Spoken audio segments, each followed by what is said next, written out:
Yeah, good afternoon. I'm Carsten Stüber. I'm the chair of the philosophy department, and I'm delighted and very pleased to welcome and introduce Professor Robert Audi from the University of Notre Dame, where he is the John A. O'Brien Professor of Philosophy.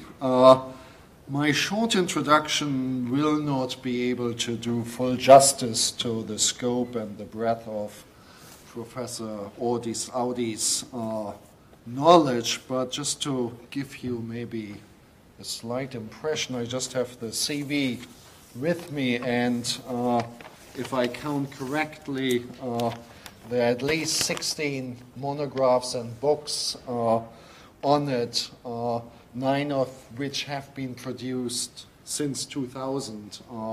There are about 200 articles on it, but I think just to give you an impression, just to give some examples, I can't cite all of them. His latest book is on moral perception, and we had a very nice meeting and discussion about it in my seminar on the nature of morality this morning. He has written a book on democratic authority and the separation of church and state, and some of the flyers, I think, are out there if you are interested.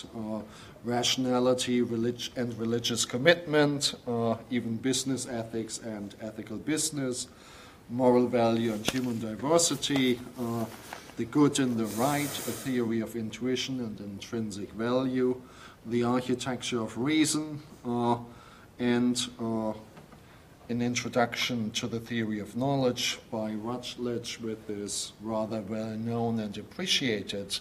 So what you get, the impression that you get, is not just that he published a lot and that he's a prolific scholar, but what's I think truly astonishing is also the scope. Nowadays, philosophers tend to be rather specialized, either doing just epistemology or just metaphysics, and deal with one specific and particular problem. But Professor Audi still addresses all three questions that Kant thought were important for a philosopher to address. That is, what can I know? Questions of epistemology. What ought I to do? Questions of ethics. And what may I hope? Questions of metaphysics and the philosophy of religion. So I hope to have given you a good impression of what you might be in for today, which I think will be a combination of all of these various areas that he will address in his talk today on the problem of evil. Can faith be rational in the face of the horrific evils of this world? And so, without further ado, I would like you to welcome Professor Audi. Thanks. I should start by saying it's a real pleasure to be here, and I look forward to our discussion. In the interest of discussion, I'm going to be as brief as I possibly can be, and I will be conversationally presenting ideas which are developed in detail in Rationality and Religious Commitment 2011. I've made an outline which you don't really need, but I think it'll be useful for you to have it so that you can make some notes and see what you might like to bring up in discussion. Now, what is the problem of evil? In rough terms, it's the problem of how to reconcile the amount and kind of evil in the world with the existence of God conceived as perfectly good and also all-powerful and all-knowing. Now, this problem has many dimensions. One of them is existential. This has to do with how evil is felt by us as experiencing human beings. So the Boston explosion with its carnage is an example. Children dying in floods are another. There's also an evidential problem, understanding the evidence pro and con, and the overall intellectual problem. I'll be talking about the evidential and intellectual aspects of this, but you'll be able to see how the existential elements might be brought into a kind of reflective equilibrium with those. Let me start by giving you a feel for the bite of the problem using a citation from Macbeth, which is a wonderful play. In one of the tenderest scenes in Shakespeare, we find Lady Macduff and her children in Macduff's castle, surprised by brutal killers Macbeth has hired. It's among the tenderest scenes in Shakespeare, and mother and children are brutally slaughtered. It's an almost unbearable scene if it's played in certain ways. Macduff is told about this and is in shock. And they say to him, "Steady, man." And he says, "I will bear it," but then adds, "I cannot but remember such things were, that were most precious to me. Did heaven look on and would not take their part?"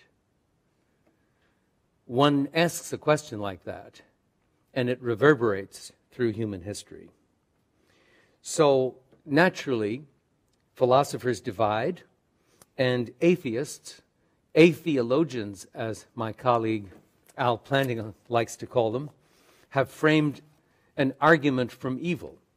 And here it is in short: if God, conceived as omnicompetent, meaning perfectly good, all-knowing, and all-powerful, exists, there is no gratuitous evil, roughly evil not required for a greater good, but there is gratuitous evil, hence God does not exist. Well, what do you do with an argument like that? Doesn't it look as though there are evils not required for a greater good? How can there be such evils in a world under God? Now, one way you can go is to make what is called the G.E. Moore shift. Moore said, "Look, here is a hand. I know there's a hand here. Therefore, there is knowledge, there is an external world. The skeptic is wrong." That seems a little short for some people. But of course, in a good Jesuit school, we know about Aquinas' 5 ways. One of them is the argument from motion. Some things are in motion. Everything put in motion is put in motion by something else. But this can't go on to infinity. Therefore, there must be a first mover moved by no other, and everyone understands this to be God. Okay, then you say, I know that God exists. If God exists, there is no gratuitous evil. Therefore, there is no gratuitous evil. And the skeptic is set aside. Well, it seems pretty fast, doesn't it? So the debate doesn't end there. Aquinas' arguments have been subject to much scrutiny, as you would imagine. There's also the ontological argument that goes like this. It's a marvelous argument. Some of you know it, of course. God is, by definition, that than which nothing more perfect can be conceived. But if God didn't exist, there would be something more perfect conceivable, namely a God just like that God who does exist. Therefore, God exists.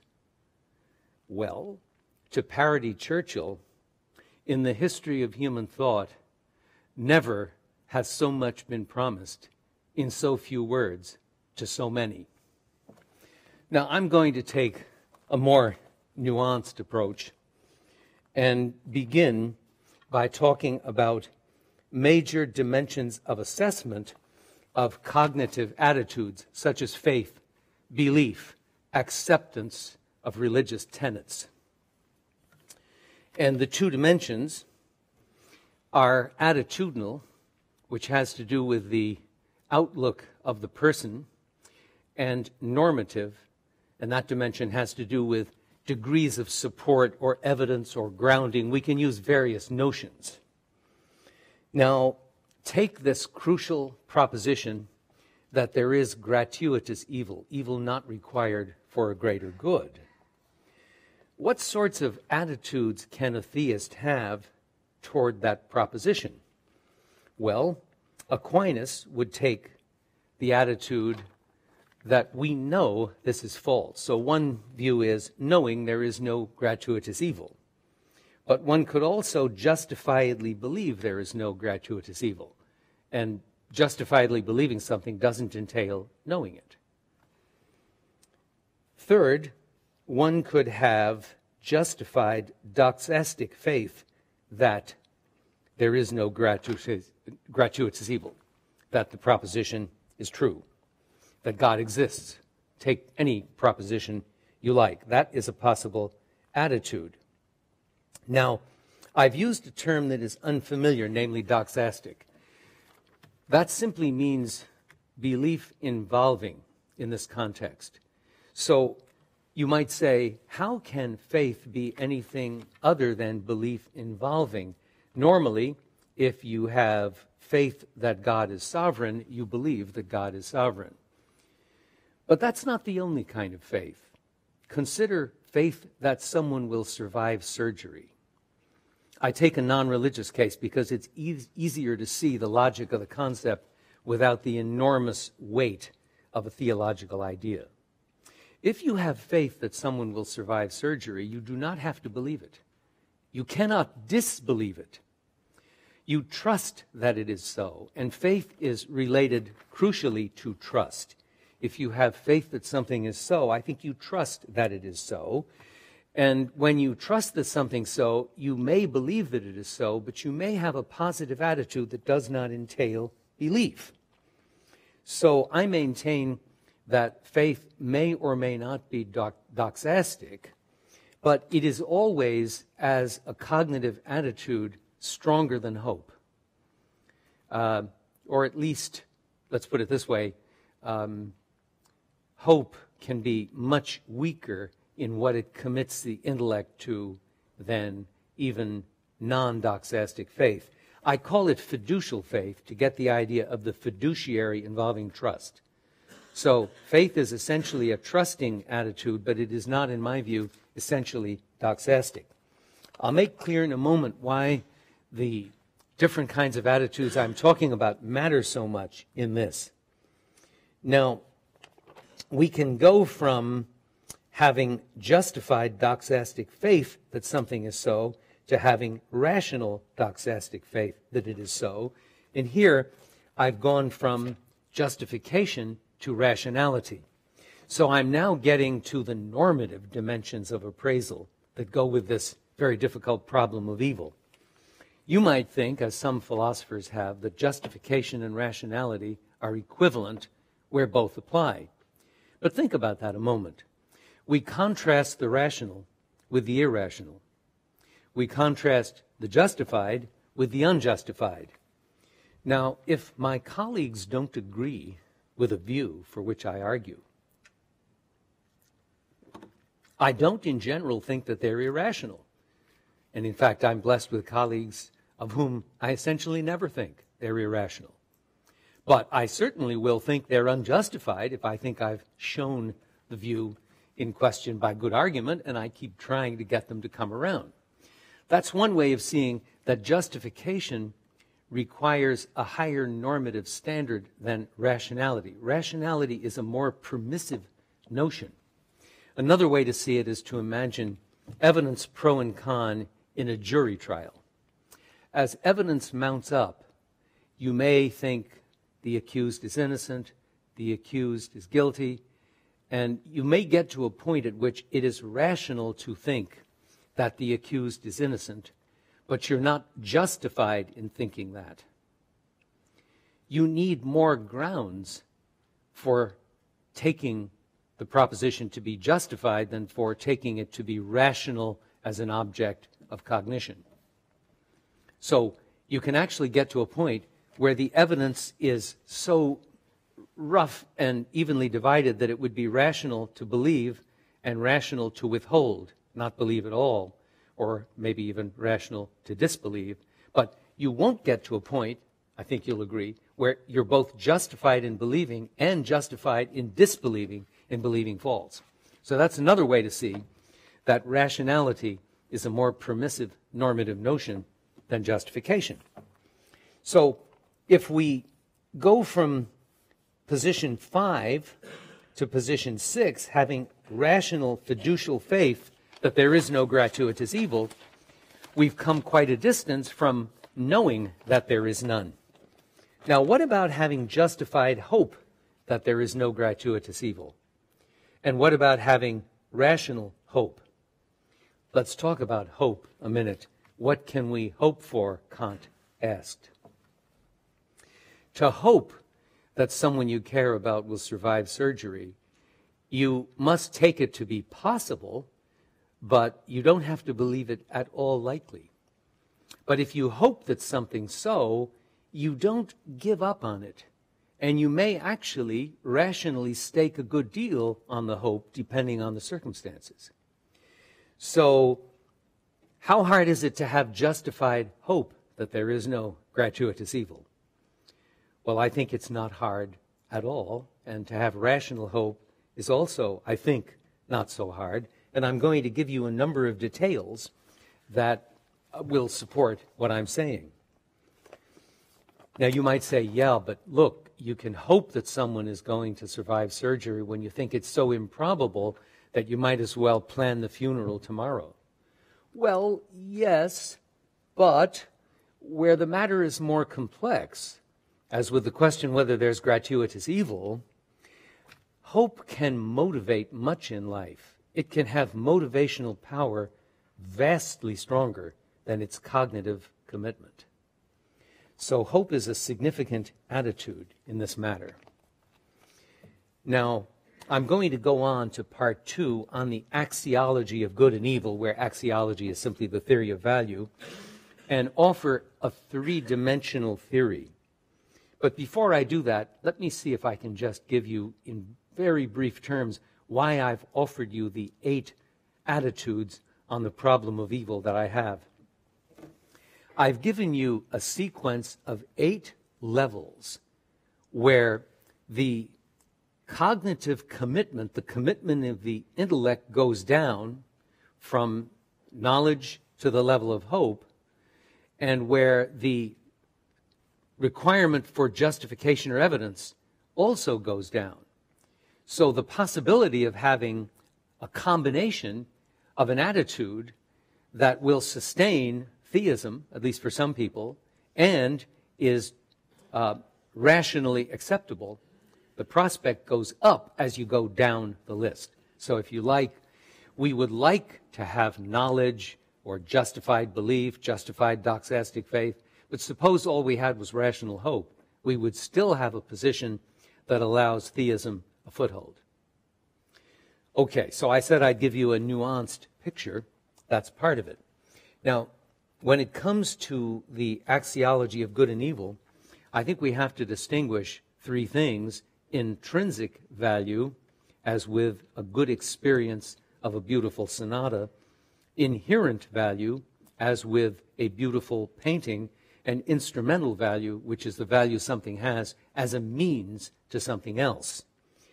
Most theories of value look just at the 2 categories of intrinsic value and instrumental value. We do better, I think, with the 3-dimensional theory. Now, I also want to bring in the notion, which I could have brought in earlier when I talked about gratuitous evil, the notion of a counterbalanced evil. Consider a spousal quarrel. She says terrible things to him. How did she ever think of those things? He says terrible things to her. How did he even remember those things? They're both in tears, depressed, separated, and it's a situation that outsiders might think is hopeless. But it is followed by the joys of reconciliation and the rewards of forgiveness. And those joys and rewards can be very rich, and they're impossible without the suffering that they counterbalance. So if this is a possible case at all, and I think it is, it shows that the idea that evil can be counterbalanced by a greater good, a good that requires it, is not empty. The category of evil that is counterbalanced, even defeated, is not empty. So our question gets a little subtler. is the evil of human history counterbalanced by good for which it is required? Is it even defeated by good? Counterbalancing occurs when a greater good comes of an evil and is impossible without that evil. But defeat occurs where the evil is essentially related to the good, so you couldn't have the good without that particular evil.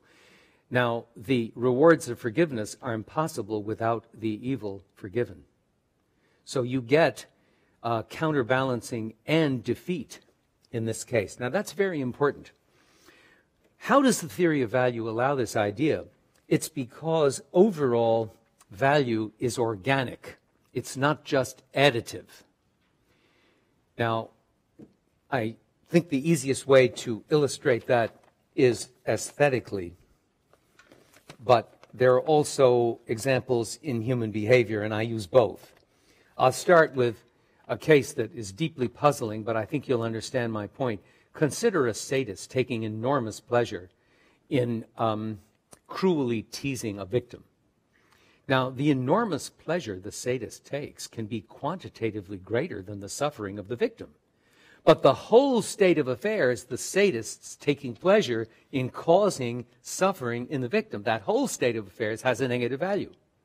It couldn't have a negative value if its overall value was just the sum of the sadist's pleasure minus the not too great suffering of the, let us suppose, hardy victim. So that and the spousal quarrel both illustrate the organicity of value. In the spousal quarrel case, you could have a larger quantity of suffering than you have of pleasure and joy, and yet the whole state of affairs, the quarrel as healed by the forgiveness and the pleasures of reconciliation, the whole state of affairs can be positive. Take also a beautiful painting. If you divide the painting into squares, each 100th of the surface, and you look at them individually, it may be that none of them is beautiful, and some of them may be positively ugly. But when you take them as integrated in the whole, you get a beautiful object. So I think we can see in the aesthetic case that value is organic and not merely additive, and I think we can look at the universe as a whole in a similar way, and that is indeed the way I think we have to look at it. So I want to go now to part 3, which involves another move I'm making on this overall problem. I may be going a little fast. Does somebody want to bring up something immediately that's brief?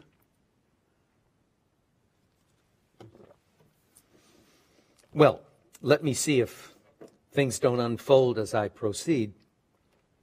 Another thing I do with regard to this problem is reframe it. Usually the problem is, as I've so far formulated it, is the world good enough to have been created by an omnicompetent God? God conceived as all-knowing, all-powerful, and perfectly good. So it's as though we look at the painting and ask whether the painting is good enough to have been created by an artist at that level. I think that's the wrong question. It leaves God out of the picture. So I have a theocentric reframing. The fundamental question should not be, is the world good enough to have been created by God, but rather, is creating the world good enough for God? God's creating the world is divine action and entails divine experience. Experience is a basic bearer, maybe the basic bearer of intrinsic value, which is the most important kind of value. So, although the world has value, the creation, the whole state of affairs, God's creating the world and contemplating the world as created with the unfolding of history, has a value, and that value is organic and incalculable. The value of divine experience is incalculable.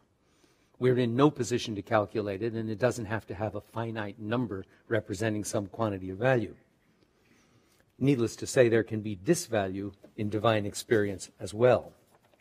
So, I favor a total reality conception as opposed to a created object conception of the problem of evil. And here we have to look at the special value of overcoming evil as where evil is defeated. And to give you a sense of the overcoming, a simple case would be that in which a loving mother nurses the painful wound of the child with the badly scraped knee. The sense of being loved and the value of the caring can outweigh the disvalue of the wound itself. So you get value as an organic unity here, but you also get a case in which the overcoming of an evil, here it's just an accident, a natural evil, has an enormous value such that the overall state of affairs is good. Now you might say, should we then, where we have a good nurse at hand, scrape our knees? Well, that would be manipulating people. So the overall state of affairs there would involve using someone wrongly as a means to producing a state of affairs in which one experiences good. So I think the strategy I'm using here doesn't fall prey to the Kantian prohibition, the prohibition in Kantian ethics, of treating people merely as a means. Now, I've been talking about various kinds of evils, both moral and natural. And I want to turn specifically to moral evil first in part 4, and then go to natural evil in part 5, and then wrap up. I said I'd be brief.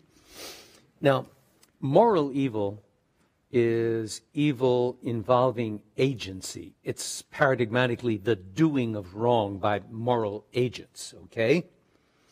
Natural evil occurs with floods, earthquakes that we suppose are not agential. Now, I'm asking whether God must permit wrongdoing, not whether God must do something wrong.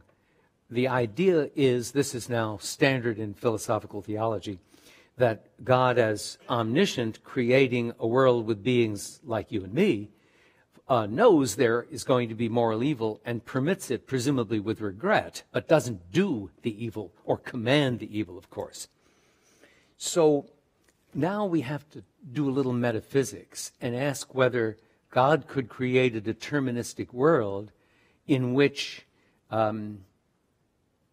everything that happens in accord with laws of nature and antecedent causal factors.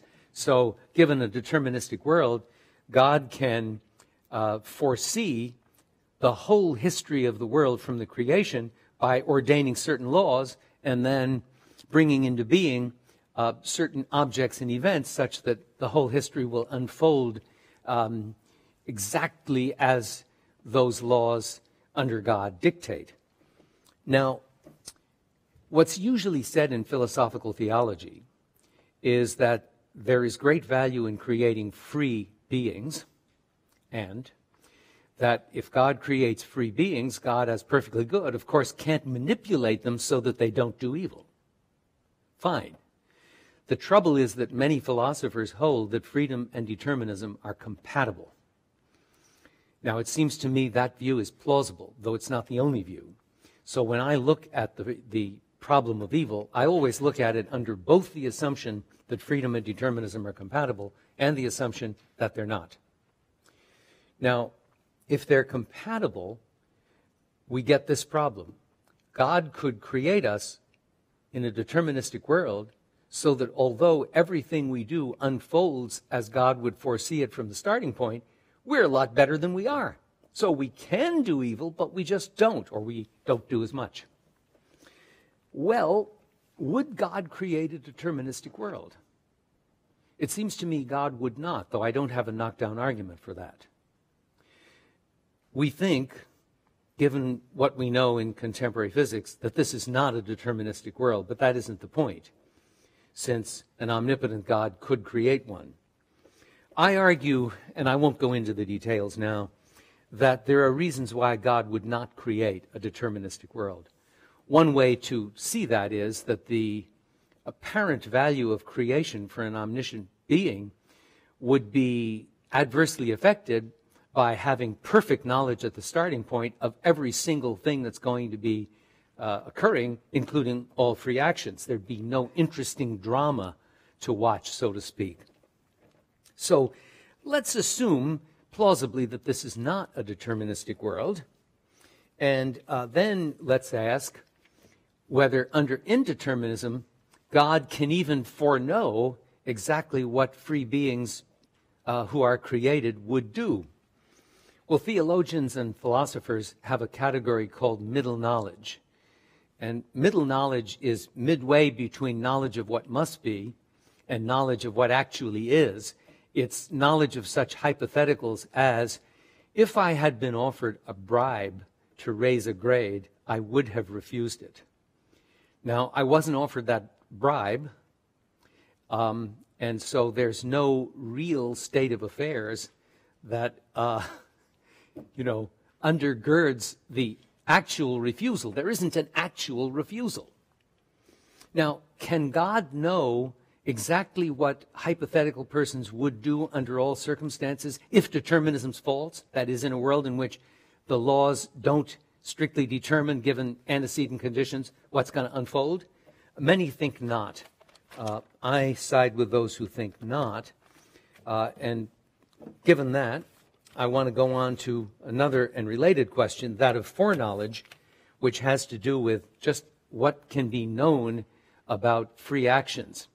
So let's draw a contrast. If I want to give an illustration and I decide I'm going to do it in a moment, I can surely know that I'm going to raise this hand. Or at least that's how we speak. But notice, if determinism's not true, there's no strict law which says that given that I decide in a moment I'm going to raise my hand, I will. So we allow commonsensically that I know I'm going to raise this hand. But there's no impossibility that I have the normal grounds in my intention to raise my hand and yet don't raise it. Now, what if we look at divine beliefs about the future? One wants to think, if we're playing the game we're playing now in philosophy and theology about the problem of evil, that a perfectly omniscient God will have only infallible knowledge. That is, if God believes something is going to occur, it follows that it will occur. Now, this isn't to say that God can know only necessary truths, if any of the philosophers here think it might. Notice that we all believe we exist. And if you believe you exist, it follows that you do. But as nice as you are, your existence is still contingent. None of us had to exist. I hope no one's having that thought right now about the current activity. Okay, so the question then is whether God would form beliefs which, if determinism's false, aren't infallible. God doesn't have to form beliefs about exactly what's going to happen in the future, given free beings who, after all, can raise their hand or not raise their hand. Some would even say that there's no truth of the matter as to whether I'm going to raise my hand until I do. I mean, you could say it's the raising of the hand that makes it true that I raise it, so there's no proposition for even God to know before I raise the hand. People have said that too. I'm not making use of that move. I'm suggesting that without determinism, God can't foreknow with certainty that you're going to do a certain free deed. God could ordain that you do it, but then it wouldn't be free. If it's free, God doesn't ordain, and nature doesn't ordain that you're going to do it, to put it in a certain way that you may find attractive. So now we get the question whether God doesn't have to have a certain kind of faith about us to create us as free beings and not manipulate us by making the world deterministic and then rigging the starting point so that history unfolds with less evil than it actually has. Now, you might say, well, okay, but look, doesn't God still have to create the best of all possible worlds, as Leibniz claimed and Voltaire ridiculed? Well, is there a best possible world?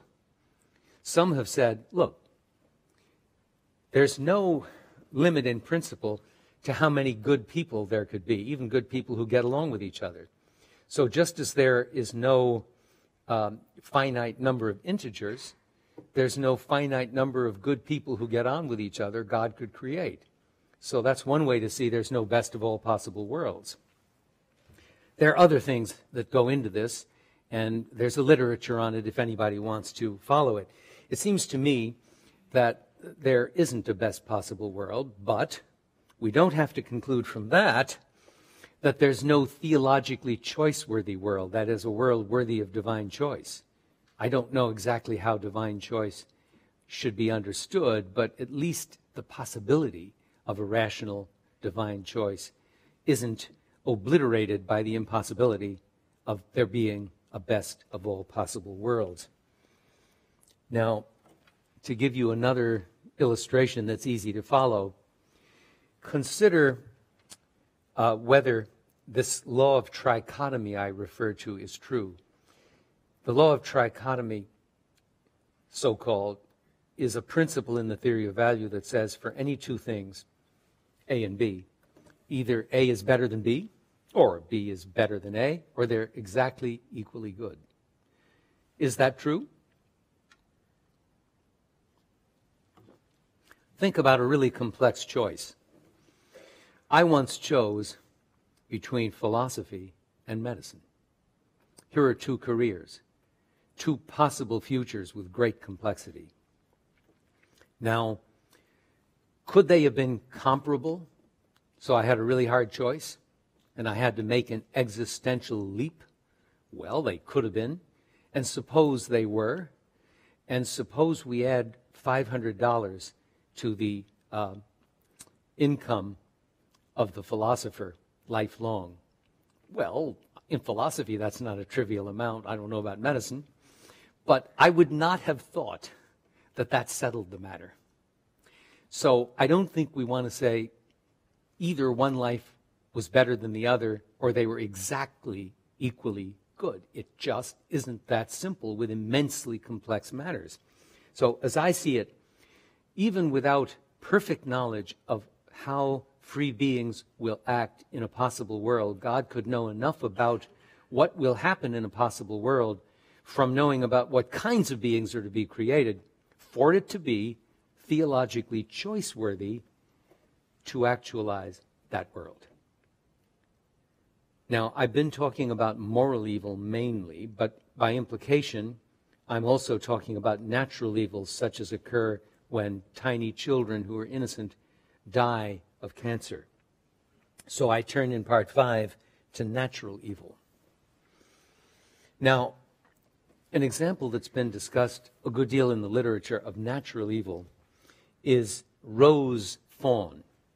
William Roe, once a lay preacher of conservative credentials, became a skeptical philosopher of religion who always called himself a friendly atheist.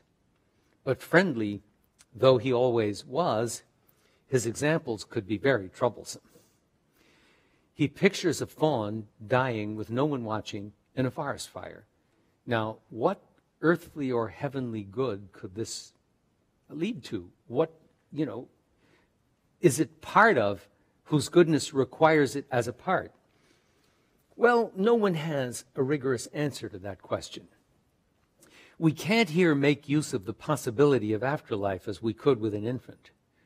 We can imagine, if we think afterlife is possible, and I don't think it's been shown to be impossible, we can imagine that if an infant dies of cancer, God can provide a life that's part of the life of that person in which the death by cancer is like an element in a beautiful painting which in itself is unattractive, but which contributes to the beauty of the whole by the way it's integrated with that whole. So here, natural evil seems to bite harder even than moral evil when we ask whether this creation could possibly be part of a world that's theologically choice-worthy. Now, one thing you can ask is this: whether there's any way the evil in the suffering of that fawn could be defeated even though it can't be recompensed. With you and me, if there's afterlife, evils we suffer might be recompensed in the sense that from the perspective of eternity, our lives might be such that they're overall well worth living, even with the terrible part that besmirches our earthly existence.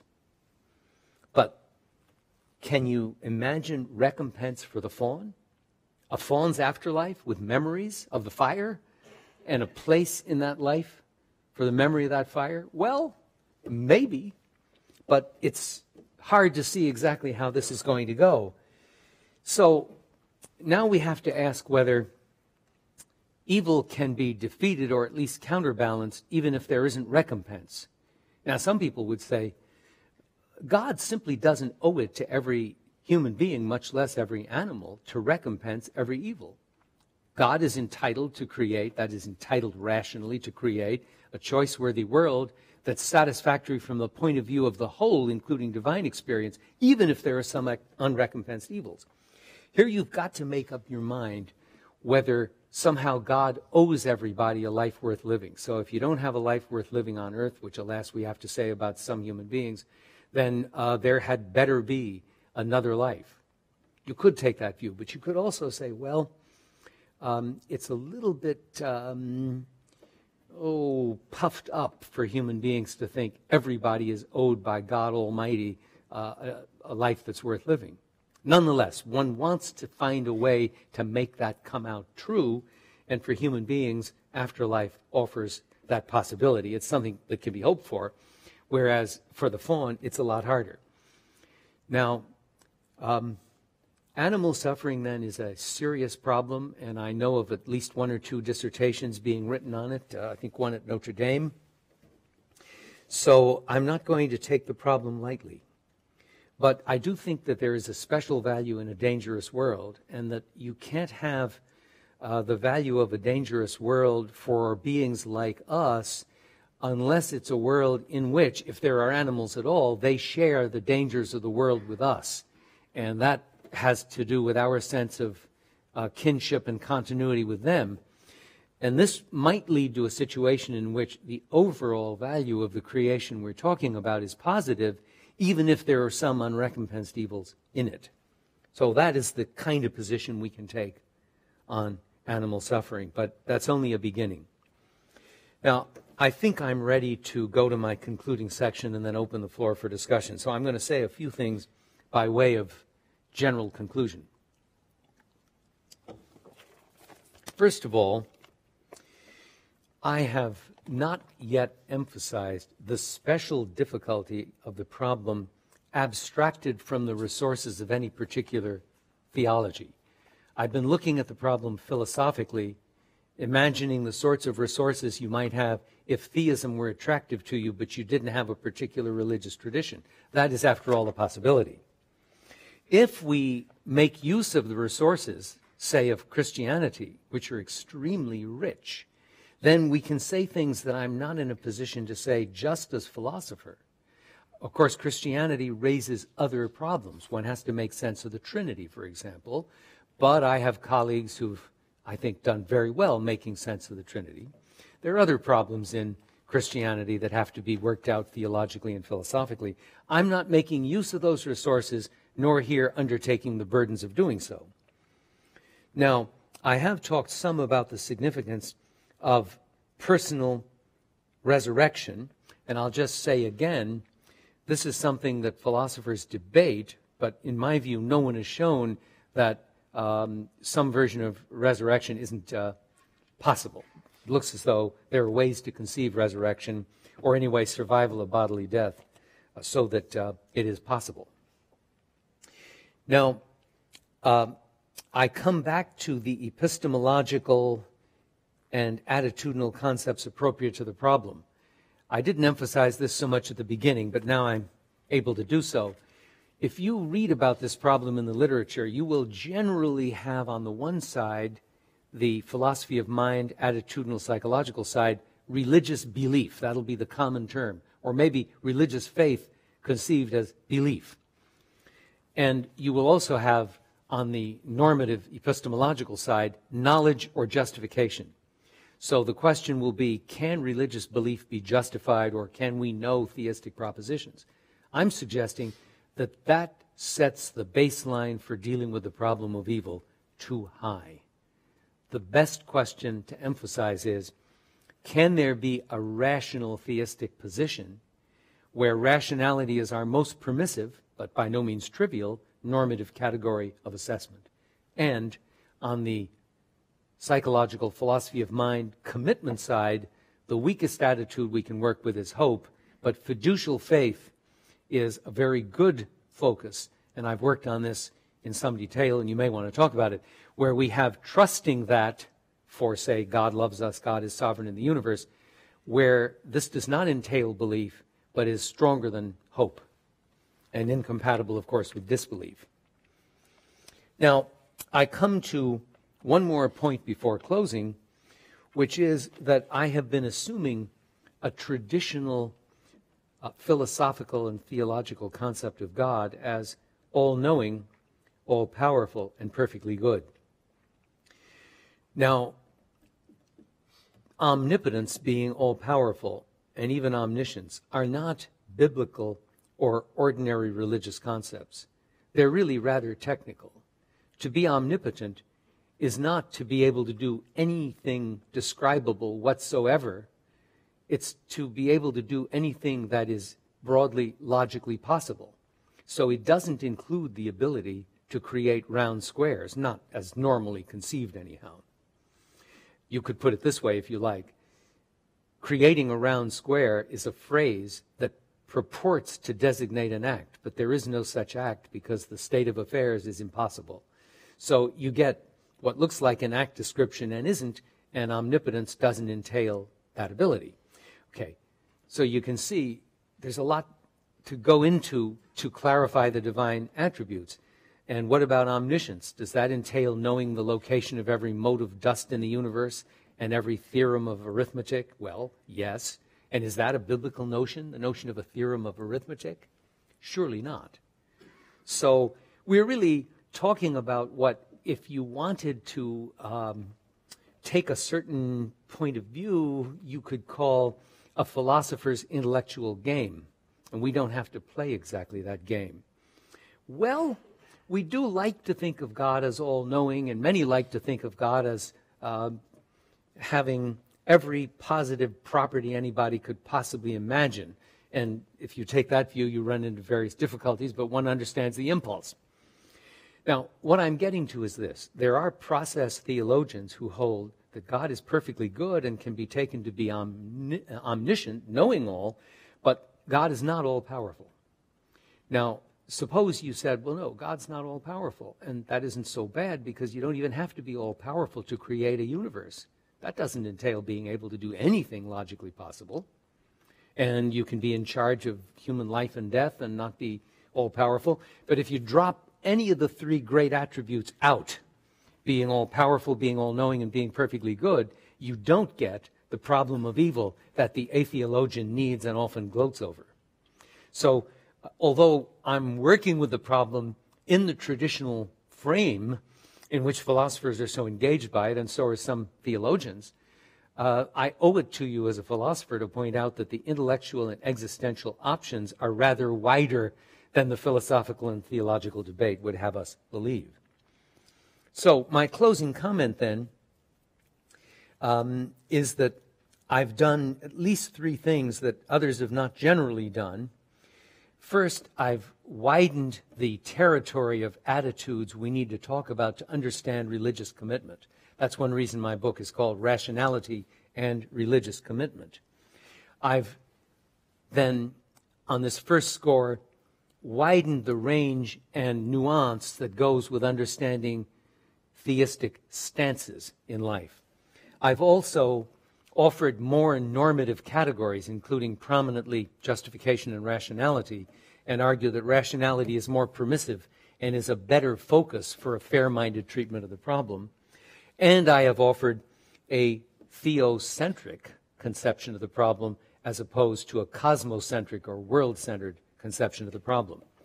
And informally speaking, and going back to Kant, a favorite philosopher of mine, there is surely hope.